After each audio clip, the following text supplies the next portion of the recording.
Breaking: Arise TV, Thisday newspaper kicked out of Lagos office for 3 years unpaid rent. Why are they not paying rent? Hey, can you imagine? So is it that Arise TV are not having their shows this morning? Kicked out, okay. They did not pay rent. 3 years, long. No, that's bad. Embattled media mogul Nduka Obiagbena, along with his companies Arise News, Thisday newspaper, and oil firm General Hydrocarbons Limited (GHL). He owns all the three of these, and so he is unable to pay. It is well. He has been evicted from their upscale office complex in Ikoyi, Lagos, over unpaid rent amounting to more than $1 million over a 3-year period. No be small, no be small money. A visit to their former premises at 16 Temple Road, Ikoyi, confirmed that the once bustling office space is now vacated. The media companies and GHL, all linked to Obiagbena, have ceased operations from the location following their forced evictions by the property owner. So where are they now using for their show? Because I know that Arise TV has still continued to do their show. So where are they now? The latest development adds to a growing list of controversies trailing Obiagbena. The businessman has long faced criticism over serial defaults in staff salary payments and contractual breaches, including the controversial closure of Thisday's operation in South Africa. More seriously, Obiagbena is also embroiled in a high-stakes legal battle with First Bank of Nigeria over a staggering $225.8 million debt owed by General Hydrocarbons Limited. Now, wow, no be small gbese this man dey owe. Where he serves as a director and major shareholder.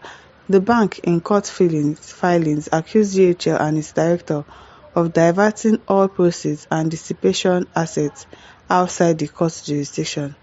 First Bank claims that as of September 30, 2024, GHL's indebtedness stood at $225,802,379. Supporting its case, the bank presented bills of lading evidencing the shipment of 128,724 and 114,359 barrels of crude oil to France in November 2024.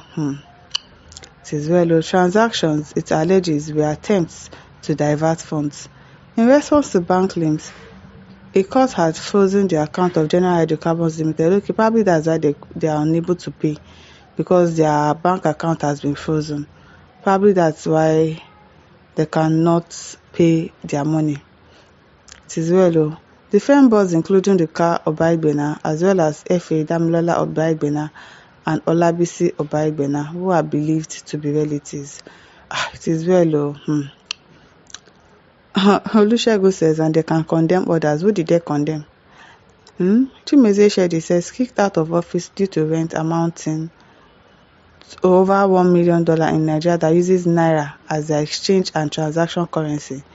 EFCC, are you pretending to be asleep? That one is not a new thing now. You know we like to transact in dollars in this country. We like to copy. We like to copy a lot, to copy other people's country, but we don't copy the infrastructure things that they do in their country. But the way they spend money, Nigerians, you now hear, you go to a shop in Nigeria, you want to go and buy something, they'll tell you $30, $300. Or Benny, are we spending naira in this country? Are we spending naira or dollar in this country? That is why, it is well. Olawale Badman says he never see anything yet because this is the person who opened all these news outlets for selfish interest. What selfish interest? And reasons he uses it for policies to get money from politicians and spreading propagandas and fake news. Are you okay? Is this one okay like this? Olawale Badman. Now wow. Alabi Folorunsho says the same Nduka who received millions from former president when he was head of their so-called association, but through EFCC forced to return the money, including all the newspaper then, not only his newspaper but others as well, including the Nation. Name them some of these big men. We think they are rich and nothing but big things. Well, that's Nigeria for me. I said it, that it's not just our leaders that are thieves, that are corrupt. Even Nigerians, we ourselves, we safe. We bad past most of these people that are there right now. You see some people that are worse than wicked if they have the opportunity to get to that position.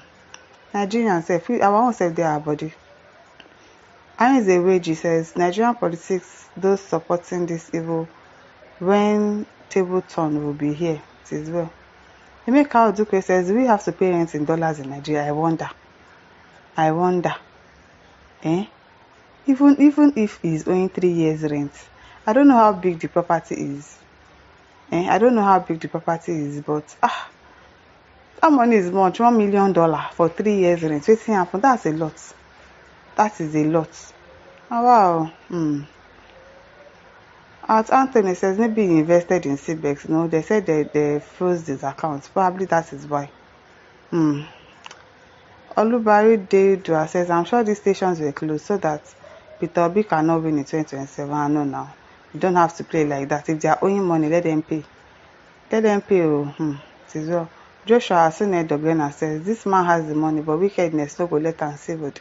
He doesn't even pay his workers. Very wicked person.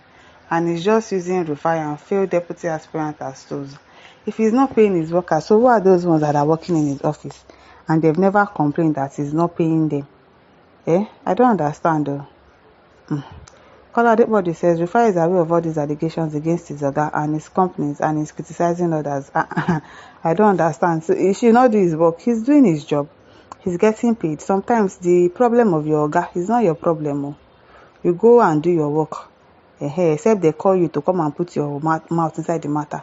If your oga doesn't call you into his personal business, what are you doing in his personal business? Rufai is just an employee. He's there. Do your job. Collect your salary and go. So what's his business with his oga's issue?